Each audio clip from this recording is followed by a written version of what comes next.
দর্শক স্বাগত জানাচ্ছি দেশ ও দেশের বাইরের আজকের গুরুত্বপূর্ণ তথ্য নিয়ে 100 সেকেন্ডস ইনফোতে, পাওয়ার্ড বাই লক্ষ্য নিউজ প্রেজেন্টেশন একাডেমি। আপনাদের সাথে আছি আমি রায়হান উদ্দিন। শুরুতেই জাতীয় প্রসঙ্গ।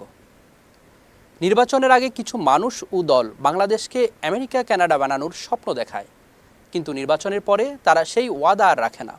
বিগত 54 বছরে দেশের মানুষ বহু ধোঁকা খেয়েছে, এমন ধোঁকাবাজকে না বলুন। অতীত বর্তমানের আমলনামা দেখে আগামীতে তাদের আমলনামা কী হবে তা বুঝতে হবে বলেছেন জামায়াতে ইসলামীর আমির ডাক্তার শফিকুর রহমান।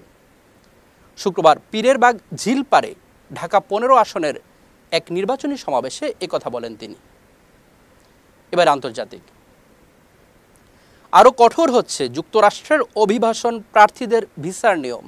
এখন থেকে ডায়াবেটিস বা হৃদরোগের মতো দীর্ঘস্থায়ী অসুস্থতা থাকলেও বাতিল হতে পারে ইমিগ্রেশন ভিসা প্রার্থীদের ভিসা।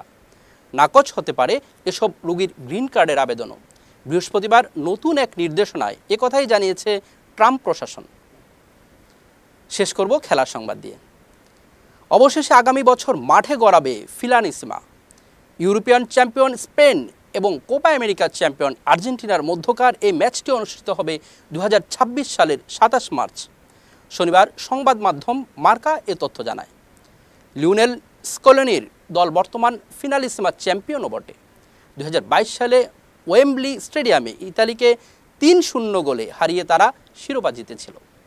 দর্শক, এই ছিল এখনকার মতো। আমাদের পরবর্তী 100 সেকেন্ডস ইনফো দেখতে চোখ রাখুন লক্ষ্যের অফিসিয়াল ফেসবুক পেজে।